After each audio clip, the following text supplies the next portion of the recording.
ఏపీలో ఇవాళ ఉదయం నుంచి కూడా పెన్షన్లు తీసుకుంటున్నారు కదా! సో, పెన్షన్‌దారులకు సంబంధించి ఒక చిన్న అప్డేట్ ఏంటంటే, మీరు ముందు పెన్షన్లు తీసుకునే సందర్భంలో ఐవీఆర్స్ కాల్స్ అనేది ప్రభుత్వం నుంచి మీకొస్తాయి. కాబట్టి ఖచ్చితంగా మీరు మీ నంబర్లు, ఫోను నంబర్‌లయితే మీ ఐడీ నంబర్ అక్కడ ఓపెన్ చేసిన వెంటనే అందులో నోట్ చేసుకోండి.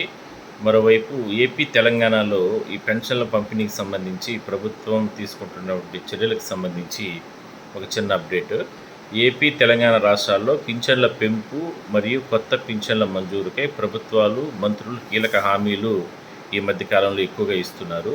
మీ ప్రాంతానికి సంబంధించిన పూర్తి వివరాలు ఎప్పటికప్పుడు అంటే మీకు సంబంధించిన గ్రామ వార్డు సచివాలయాలు గానీ, లేదంటే ఎంపీడీఓ ఆఫీసెస్‌లో ఎప్పటికప్పుడు సమాచారం అనేది అప్డేట్ చేస్తూ ఉంటారంట. సో, వితంతువుల పింఛన్లకు సంబంధించి ఏపీలో వచ్చి 3,000 నుంచి 4,000 రూపాయలకు ఇప్పటికే పెంచింది గతంలోనే.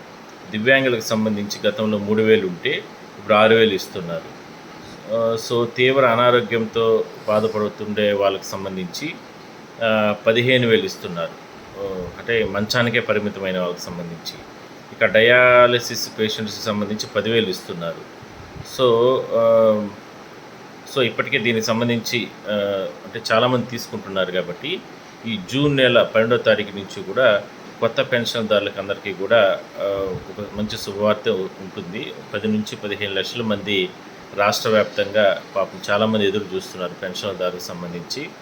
నిన్న కూడా సంబంధించిన మంత్రి కూడా మాట్లాడుతూ, ఈ నెల నుంచి 5,600 మంది వరకు కూడా ఇప్పుడు ఆల్రెడీ ఇవాళ వాళ్ళ పింఛన్లన్నీ ఇస్తూ ఉన్నారు. కొత్త వారికి అవకాశం కల్పించడం జరిగింది. చాలా రకాలుగా ఇబ్బందులు పడుతున్నారు అలాంటి వాళ్ళంతా. వాళ్ళే కాకుండా ఇంకా ఎంతోమంది ఉన్నారు. సో, వాళ్ళకందరికీ కూడా పింఛన్లు అనేది ఇస్తాము త్వరలోనే చెప్తున్నారు. సో, ఇవాళ మాత్రం అదనంగా ఒక 2.5 కోట్ల వరకు కూడా ఖర్చు పెట్టి 5,600 మంది వరకు కూడా దీర్ఘకాలికంగా తీవ్ర ఇబ్బందులు పడుతున్న వాళ్ళకి ప్రభుత్వం సహాయం చేస్తుంది. మరోవైపు దాదాపుగా 2,700 కోట్ల రూపాయలు మళ్ళీ ఈ నెల కూడా పింఛన్లకు కేటాయించడం జరిగింది.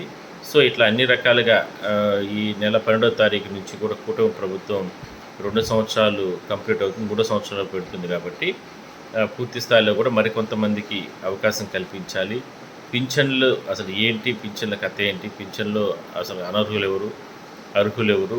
అనర్హులను తీసేసి అర్హులకు అందరికీ కూడా మంచి చేయాలన్న ఆలోచనతో ప్రభుత్వం ఈ విషయంలో మాత్రం చాలా క్లారిటీగా ఉంది. ఈ నెల 12వ తారీఖు నుంచి కూడా దానికి సంబంధించి పూర్తి స్థాయిలో కూడా చర్యలు కఠినతరంగా ఉండే అవకాశం అయితే ఉంది. మంచే జరుగుతుంది అందరికీ కూడా. దయచేసి కాస్త ఓపిక పట్టండి.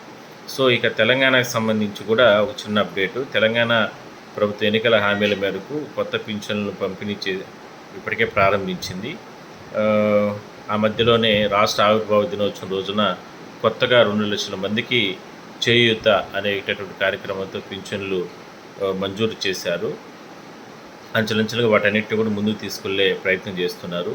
ఈ పింఛన్లకు సంబంధించి ప్రస్తుతం 2,016 రూపాయలు గతంలో ఉంటే ఇప్పుడు 2,516 రూపాయల వరకు కూడా, అంటే 500 రూపాయలు పెంచడం జరిగింది. అలానే దివ్యాంగులకు సంబంధించి 4,000 రూపాయలు తెలంగాణలో ఇస్తున్నారు. గతంలో 4,016 రూపాయలు. దాంట్లో ఇంకొక 500 రూపాయలు పెంచి 4,516 రూపాయలకు చేస్తున్నారు పథకాలకు సంబంధించి. ఇక ఈ పథకం కింద వృద్ధులు, వితంతువులకు, ఒంటరి మహిళలకు, బీడీ, చేనేత కార్మికులకు కూడా దీనివల్ల లబ్ధి చేకూరుతుంది. అంటే తెలంగాణలో ఓకే కానీ, బట్ ఏపీలో మాత్రం అసలు పింఛన్ల విషయంలో ప్రభుత్వం చాలా క్లారిటీతో ఉంది. ఎట్టి పరిస్థితుల్లో కూడా దేశంలో ఎక్కడా లేదండి ఈ రకమైనటువంటి పింఛన్ల పంపిణీ. 4,000 రూపాయలు, 6,000 రూపాయలు, 10,000 రూపాయలు, 15,000 రూపాయలు. దేశంలో ఒక్క రాష్ట్రంలో చెప్పండి ఇంత పెద్ద ఎత్తున పింఛన్లు ఇవ్వడం, ఇన్ని లక్షల మందికి ఇవ్వడం అసలు ఏ రాష్ట్రంలోనూ లేదు. పెన్షన్లు పంపిణీ కూడా ఏదో పింఛన్లు ఇద్దాంలే, ఏదో 1,000, 2,500 అంత తప్ప వేల డబ్బు దాదాపుగా ఇప్పుడు నెలకు 3,000 కోట్ల రూపాయలు.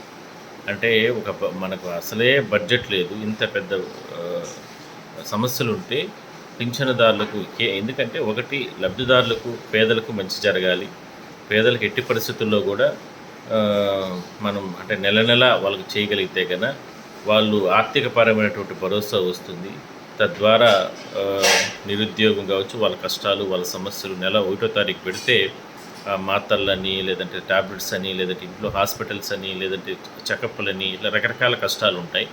అందువల్లనే ప్రభుత్వం ఇది కష్టమైనప్పటికీ కూడా ఎన్నికల హామీగా నిలబెట్టి దీన్ని పూర్తి స్థాయిలో అమలు చేయాలని ప్రభుత్వం నిర్ణయించింది. అమలు చేస్తూ ఉంది. ఇప్పటి వరకు కూడా ఎక్కడా కూడా ఒక్క అనర్హునికి, అంటే అర్హులైన వారికి ఎవరికి కూడా పింఛన్లు తీసేయలేదు. అలా అని చెప్పి అనర్హుల పైన కూడా ఎక్కడా కూడా వేటు వేయలేదు. వాళ్ళు పరిశీలన చేస్తూ ఉన్నారు. ఎవరెవరు ఈ గతంలో దొంగ సర్టిఫికెట్లు పెట్టుకొని పింఛన్లు తీసుకుంటున్నారు, వీటన్నిటి మీద కూడా దర్యాప్తు జరుగుతూ ఉంది. అతి త్వరలోనే అనర్హులకి ఆ పింఛన్లు తీసేస్తారు ఖచ్చితంగా, అదైతే క్లారిటీ. అర్హులైన వారికి అందరికీ కూడా పింఛన్లు మాత్రం కొనసాగిస్తారు. ఎక్కడ కూడా ఇబ్బంది అయితే ఉండదు.